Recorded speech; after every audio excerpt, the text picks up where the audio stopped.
तो क्या आप भी अपनी शर्तों पर काम करना चाहते हैं? बॉस से आज़ादी, अपनी मर्जी का टाइम? अगर हाँ, तो ये बातचीत आपके लिए ही है। आज हम 2026 के लिए फ्रीलांसिंग का एक ऐसा पूरा रोड मैप बनाने वाले हैं जो किसी को भी, मतलब बिना किसी एक्सपीरियंस के भी, एक सफल करियर बनाने में मदद कर सकता है। चलिए, सबसे पहले ये समझते हैं कि ये फ्रीलांसिंग की दुनिया आखिर है कितनी बड़ी। आपको शायद यकीन ना हो, लेकिन दुनिया भर में लगभग 1.57 अरब लोग फ्रीलांसर हैं। ये दुनिया की टोटल वर्कफोर्स का लगभग 47% है, मतलब करीब करीब आधा। और हाँ, ये कोई छोटा मोटा ट्रेंड नहीं है जो आज है और कल नहीं होगा। ये एक बहुत बड़ा इकोनॉमिक शिफ्ट है। अंदाजा है कि 2026 तक फ्रीलांस मार्केट 500 अरब डॉलर तक पहुंच जाएगा। जरा सोचिए, इसमें कितने मौके छुपे हुए हैं। तो सवाल ये है कि इतने बड़े बाजार में अपनी जगह कैसे बनाई जाए। देखिए, सबसे पहला और सबसे ज़रूरी कदम है अपनी एक खास नीश चुनना। मतलब आप हर काम नहीं करेंगे, बल्कि किसी एक चीज़ में माहिर बनेंगे। यकीन मानिए, ये आपके फ्रीलांसिंग करियर का सबसे बड़ा फैसला हो सकता है। इसका एक सीधा सा नियम है, स्पेशलाइजेशन। अगर आप सब कुछ थोड़ा थोड़ा करने की कोशिश करेंगे तो आपकी सर्विस एक आम चीज बन जाएगी। लेकिन अगर आप किसी एक चीज के एक्सपर्ट हैं तो आप उसके लिए प्रीमियम दाम वसूल सकते हैं। इस बात को एक उदाहरण से समझते हैं। एक तरफ एक जनरल वेट लॉस कोच है जो किसी को भी सर्विस देता है और शायद महीने के 1000 रुपए कमाता है। वहीं दूसरी तरफ एक स्पेशलिस्ट कोच है जो सिर्फ 30s के टेक डेवलपर्स के लिए न्यूट्रिशन पर काम करता है, और वो आराम से 25,000 या उससे भी ज्यादा चार्ज कर सकता है। देखा नीश का कमाल। अच्छा, अब अगर ये सोच रहे हैं कि कौन सी सर्विस दी जाए, तो ये कुछ स्किल्स हैं जिनकी 2026 में जबरदस्त डिमांड रहने वाली है।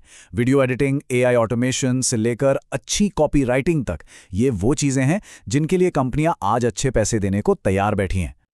ठीक है, नीश तो चुन ली, पर अब सबसे बड़ा सवाल, मेरे पास तो कोई एक्सपीरियंस ही नहीं है। हमारा अगला कदम इसी प्रॉब्लम का हल है। हमें अपने काम का सबूत तैयार करना है, यानी प्रूफ।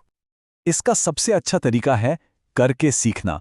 कोई भी स्किल, मान लीजिए वीडियो एडिटिंग, आप YouTube से फ्री में सीखिए और फिर सीखते ही तुरंत उस पर एक छोटा सा अपना प्रोजेक्ट बना डालिए। यही प्रोजेक्ट आपके काम का सबूत बनेगा, आपका पहला पोर्टफोलियो। और यहीं पर ज्यादातर नए फ्रीलांसर एक बहुत बड़ी गलती कर बैठते हैं। वो अपने सारे काम को बस एक सिंपल से गूगल ड्राइव फोल्डर में डाल देते हैं। अब आप ही बताइए, क्या कोई क्लाइंट ऐसे फोल्डर को देखकर भरोसा करेगा? बिल्कुल नहीं। तो फिर करना क्या है? अपने काम को दिखाने के लिए एक प्रोफेशनल वेबसाइट बनाइए। एक ऐसी वेबसाइट जो खास तौर पर आपके टारगेट क्लाइंट्स को ध्यान में रखकर डिजाइन की गई हो। यह आपके काम को एक अलग ही लेवल पर ले जाएगी। बढ़िया, तो अब नीश भी है और दिखाने के लिए एक शानदार पोर्टफोलियो भी। अगली चुनौती है, क्लाइंट्स कहां से लाएं? बहुत से लोग सेल्स का नाम सुन के ही घबरा जाते हैं, लेकिन सच कहूं तो ये उतना मुश्किल है नहीं जितना लगता है। क्लाइंट्स ढूंढने के वैसे तो कई रास्ते हैं, लेकिन जो तरीका सबसे असरदार है वो है कोल्ड आउटरीच। इसका सीधा सा मतलब है आप खुद उन लोगों तक पहुंचें जिन्हें आपके सर्विस की जरूरत हो सकती है। और इस पूरे प्रोसेस को बड़े आराम से सिस्टमैटिक बनाया जा सकता है। आजकल ऐसे कई टूल्स हैं जिनकी मदद से आप सही लोगों को ढूंढ सकते हैं, उन्हें ईमेल भेज सकते हैं, मीटिंग शेड्यूल कर सकते हैं और यहां तक कि कॉन्ट्रैक्ट भी ऑनलाइन साइन करवा सकते हैं। एक बात हमेशा याद रखनी है, पहला क्लाइंट मिलना ये तो बस शुरुआत है। असली कामयाबी तब है जब आप एक छोटे से प्रोजेक्ट को एक लंबी पार्टनरशिप में बदल दें। एक स्टेबल फ्रीलांस करियर का असली लक्ष्य होना चाहिए मंथली रिकरिंग रेवेन्यू, यानी MRR। इसका मतलब है ऐसे क्लाइंट्स बनाना जो आपको हर महीने काम के लिए एक फिक्स्ड पेमेंट करें। इससे आपकी इनकम में एक स्टेबिलिटी आती है। और ये होगा कैसे? बस इन 4 बातों का ध्यान रखना है। क्लाइंट से हमेशा साफ साफ बात करें, काम के बारे में अपडेट देते रहें, हमेशा उनकी उम्मीद से थोड़ा बेहतर काम करके दें, और हाँ, काम खत्म होने पर उनसे टेस्टिमोनियल और रेफरल्स जरूर मांगें।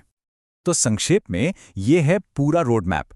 सबसे पहले एक निश चुनें, फिर अपना पोर्टफोलियो बनाएं, क्लाइंट्स तक पहुंचने का एक सिस्टम सेट करें और बेहतरीन सर्विस देकर उन्हें हमेशा के लिए अपना बना लें। इन 4 स्टेप्स से कोई भी एक सफल फ्रीलांसर बन सकता है। तो फ्रीलांस रेवोल्यूशन तो यहां है और ये लगातार बढ़ रहा है। ये रोड मैप आपको आगे बढ़ने का एक साफ रास्ता दिखाता है। अब बस एक ही सवाल बचता है, आप इस क्रांति में अपने लिए क्या बनाना चाहेंगे?